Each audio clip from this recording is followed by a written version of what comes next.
This channel does not promote any violent, harmful, or illegal activities. All content provided by this channel is meant for an educational purpose only.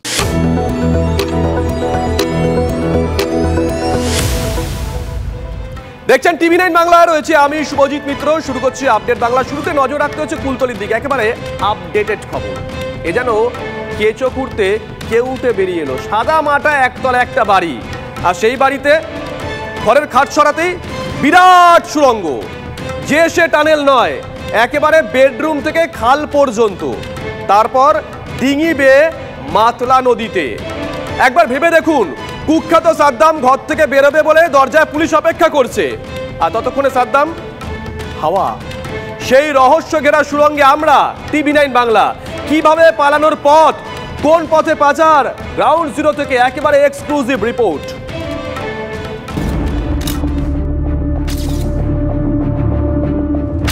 এই সেই রহস্যময় সুড়ঙ্গ, যে সুড়ঙ্গর একটা দিকে এই যে গ্রিলের দরজা দেখা যাচ্ছে, এই গ্রিলের দরজার ওপারে সাদ্দাম সরদারের শোবার ঘর, এবং সেই ঘর থেকে সোজা এই কংক্রিটের সুড়ঙ্গ, ইট দিয়ে তৈরি করা কংক্রিটের সুড়ঙ্গ নেমে গেছে পাশের যে খাল, সেই খালে। কুলতলির কুখ্যাত সাদ্দাম সর্দারের খাটের তলায় রহস্যময় সুড়ঙ্গ। কংক্রিটের টানেলে কোমর সমান জল, সেই জল ঠেলে এগোলে সোজা খালে। আগেভাগেই তৈরি থাকে ডিঙি, ডিঙিতে চেপে চোখের নিমেষে পগার পার। সাদ্দামের সেই রহস্য ঘেরা সুড়ঙ্গে টিভি9 বাংলা। সাদ্দাম সর্দার এবং তার ভাই, এই দুজনের বিরুদ্ধে প্রথম অভিযোগ আসে যে নদিয়ার এক বাসিন্দাকে নকল সোনার মূর্তি দেবে বলে 12 লক্ষ টাকা আত্মসাৎ করেছে এই দুই ভাই। এবং তারপরেই যখন পুলিশ এখানে আসে সাদ্দামের খোঁজে, তখন তারা গুলি চালিয়ে, পুলিশের দিকে গুলি চালিয়ে তারা পালিয়ে যায়। দক্ষিণ 24 পরগনার কুলতলিতে রীতিমতন সাম্রাজ্য গেড়ে বসেছে কুখ্যাত সাদ্দাম। তার খোঁজে পুলিশ দরজায় টোকা মারলে কি হবে? সাদ্দাম ততক্ষণে তো সুড়ঙ্গ ধরে কাকড়ার খালে, আর সেই খাল ধরে 15 কিলোমিটার এগোলে মাতলা নদী, যেখান থেকে চলে যাওয়া যায় সুন্দরবন বা বাংলাদেশের দিকে। রাজাদের সময় বা ব্রিটিশ জমানায় কোনো কুঠি বা বাড়ি থেকে এভাবে সুড়ঙ্গ মিশে যেত কোনো নদীতে। তা বলে সাদ্দামের ঘরেও বিরাট সুড়ঙ্গ। যে খালে আমি এই মুহূর্তে দাঁড়িয়ে আছি, সেই খাল গিয়ে মিশছে মাতলা নদীতে। অর্থাৎ পালানোর রাস্তাটা খুব স্পষ্ট, এবং এখান থেকে গোটা দক্ষিণ 24 পরগনা জুড়ে চলা, বিশেষ করে গোচরণ, কুলতলি, এই গোটা এলাকা জুড়ে চলা একটা বড় চক্রের হদিশ মিলছে। কিন্তু কেন বাড়িতে 15 থেকে 20 ফুটের কংক্রিটের টানেল বানিয়েছিল সাদ্দাম? সূত্রের খবর, পুলিশের তাড়া খেয়ে হোক বা যাদের সঙ্গে প্রতারণা করত সাদ্দাম, তাদের চোখে ধুলো দিয়ে পালাতে এটাই সেরা রাস্তা। রাস্তা দিয়ে গেলে যতটা নজর পড়বে, জলপথের ক্ষেত্রে সেই সম্ভাবনা অনেকটাই কম। প্রশ্ন উঠছে, এই সুড়ঙ্গ পথ দিয়েই কি লুটের জিনিস পাচার হতো? লুটের মালপত্র কি সুড়ঙ্গ পথে জমা হতো সাদ্দামের ঘরে? এর সঙ্গে কি কোনো আন্তর্জাতিক চক্রের যোগাযোগ আছে? এর আগে বিভিন্ন সময় বাংলাদেশি যে জলদস্যুরা, তারাও কিন্তু এই এলাকায় ঘাঁটি গেড়েছে, এমন হদিশও মিলেছে।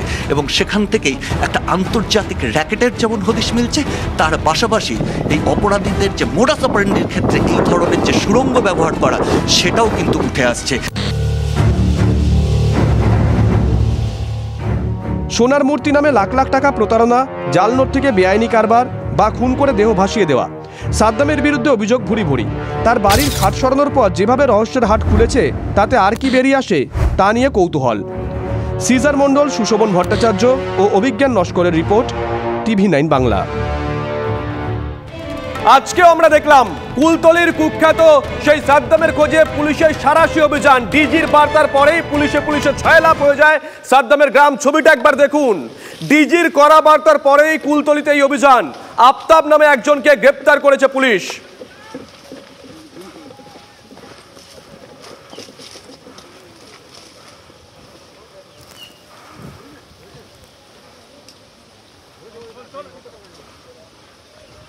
আচ্ছা, চোপড়ার ছবি, চোপড়ার ঘটনা নিশ্চয়ই এখনো মনে আছে, স্মৃতিতে টাটকা। কার্যত তারই পুনরাবৃত্তি হলো আবার মালদায় কালিয়াচকে। সেখানে যুগলের ওপরে বর্বরতা, শাসকের মাতব্বরির অভিযোগ। পরকীয়ায় অভিযোগে সালিশি ডেকে যুগলকে চূড়ান্ত নির্যাতন, জুতোর মালা পরিয়ে মুখে চুনকালি দিয়ে যুগলকে গ্রামে ঘোরানোর অভিযোগ। আজকের দিনে দাঁড়িয়েও দেখতে হচ্ছে এই ছবি। চোপড়ার মতন কালিয়াচকের ছবিও ভাইরাল হয়েছে। ভাইরাল ভিডিও সত্যতা যাচাই করেনি টিভি9 বাংলা। মালদার কালিয়াচকের মসিমপুর পঞ্চায়েতের ঘটনা ইতিমধ্যেই 10 জনকে পুলিশ গ্রেপ্তার করেছে।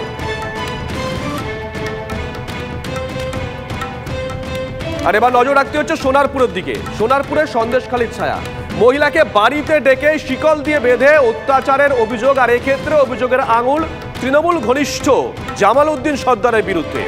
সোনারপুর থানার প্রতাপনগর এলাকার ঘটনা। গ্রামবাসীদের অভিযোগ, একেবারে শাহজাহানের কায়দাতেই অত্যাচার করত এই জামাল।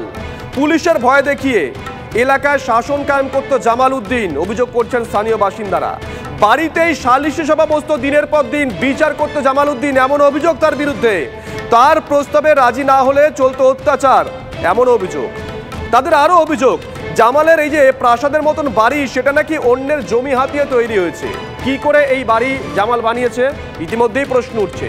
শিকল দিয়ে বেঁধে অত্যাচারের শিকার হওয়ার পর থানায় গেছিলেন ওই মহিলা। কোনো কাজ না হওয়ায় বিজেপি মহিলা মোর্চার কাছে অভিযোগ জানান, যেমনটা দাবি করেছেন। মহিলার বাড়ি যান অগ্নিমিত্রা পাল। সোনারপুর থানায় গিয়ে কথাও বলেন তিনি। সোনারপুরের ঘটনায় দুজনকে গ্রেপ্তার করেছে পুলিশ। মজিদ ও অর সর্দারকে গ্রেপ্তার করেছে সোনারপুর থানার পুলিশ। বিচার ডেকেছিল বাড়িতে, যাওয়ার পরে জামাল আমাকে খুব মারধর করে, বিচার না করে পায়ের শেকল দিয়ে বাঁধে। এত মারধর করেছে, ওর বাড়ি যারা ছিল ওরাও আমাদেরকে মারধর করেছে, আমার স্বামীকে মারধর করেছে। ও আমাকে উদ্যম পাদ্যম মারধর করে, ও লাঠি মেরেছে, ওর লাঠি দিয়ে মেরেছে। ওর ওখানে ছোটো এরকম বাঁশ কাটা আছে, সেই দিয়ে মেরেছে। চাপালি এইগুলো সব চড় মেরেছে, খুশি মেরেছে মাথায়। আমার স্বামী ছিল, স্বামী ঢাকাতে যাচ্ছিল বলে স্বামীকেও মারধর করেছে। অরবিন্দু ছিল, ও মারধর করেছে। ঘটনাটা সম্পূর্ণ মিথ্যা। যিনি অভিযোগ করেছেন তার নিজের পুত্র, তারা এখানেও ছিল।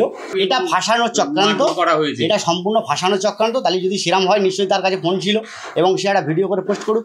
আপনার বাড়িতে যে শিকল টিকলগুলো রেখেছেন, এগুলো কিসের জন্য রেখেছেন? কিসের? এই যেখানে যে না, এ তো গরু আছে, আমার ঘোড়া আছে। ঘোড়া বদমাইশ বলে শিকল দিয়ে মাথা টাথা হয়, ঠিক আছে। শিকল কি মানুষের মাথার জন্য কেউ বাড়িতে রেখে দেয়? বোকা বোকা কথাবার্তা বললে হবে? কেউ বলবে? এটা ফাঁসানোর চক্রান্ত, সম্পূর্ণ এটাকে সমবিন্যাস করে এটা করাচ্ছে ওকে দিয়ে। শুনলেন, জামাল উদ্দিনের ঘোড়াও আছে, হতেই পারে জমিদার তিনি। যাই হোক, আমাদের নজর থাকবে। দেখুন, জমি চুরির অভিযোগ তো নতুন নয়। শাহজাহানের বিরুদ্ধে জমি চুরির অভিযোগ উঠেছিল, দেখিয়েছি। জামাল উদ্দিন, তার বিরুদ্ধে জমি চুরির অভিযোগ উঠেছে, দেখালাম। আর এবার খানাকুলে সেখানে খাল চুরি হয়ে গেছে, ছিল নয়নজুলি, আর এখন সেখানে বড় বড় বাড়ি, দোকান। ছবিটা দেখুন, মার্ক করে আমরা দেখাচ্ছি TV9 বাংলা। তবে শুধু খাল চুরি নয়, দখলদারি ধাক্কা আরামবাগ খানাকুলের রাস্তাতেও লেগেছে। দেখুন, এটাও মার্ক করে দেখাচ্ছি। হাজার হাজার টাকায় সরকারি জমি বিক্রি হচ্ছে বলে অভিযোগ। স্থানীয় বিজেপি পরিচালিত পঞ্চায়েত প্রধানের দাবি, তার কথা কেউ পাত্তাই দিচ্ছেন না। আর প্রশাসন, বিডিও বলছেন অভিযোগই কেউ করেনি, তারপরে তো ব্যবস্থা। নিকাশি নালার উপর গজিয়ে উঠেছে পরপর দোকান। খালের উপর বিরাট বিরাট পিলার তুলে তৈরি হয়েছে দোকান ঘর।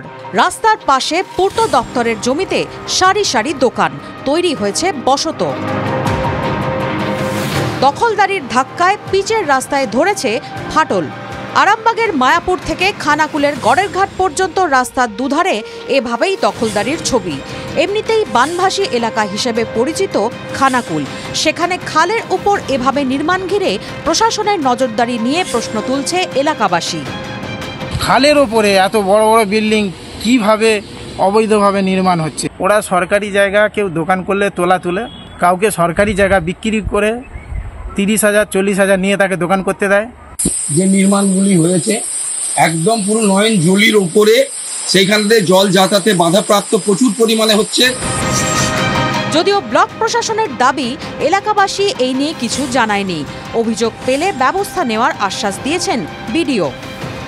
বারবার বলি, দেখো আমাদের এই নয়নজুলির উপরে তোমরা যে বাড়িগুলো করছো অবৈধ নির্মাণের উপরে, কোনো পঞ্চায়েতকে জানানো নেই। ওনাকে পঞ্চায়েতে ডেকেছি, তার সত্ত্বেও এখন পর্যন্ত আসে নাই।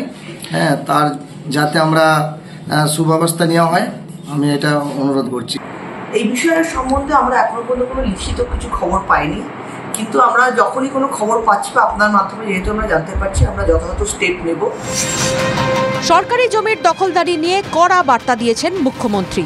তারপরও কেন ব্যবস্থা নেওয়া হচ্ছে না খানাকুলে? কাদের মদতে দখল হয়ে যাচ্ছে সরকারি জমি, প্রশ্ন এলাকাবাসীর। হুগলি থেকে তন্ময় বৈরাগীর রিপোর্ট, TV9 বাংলা।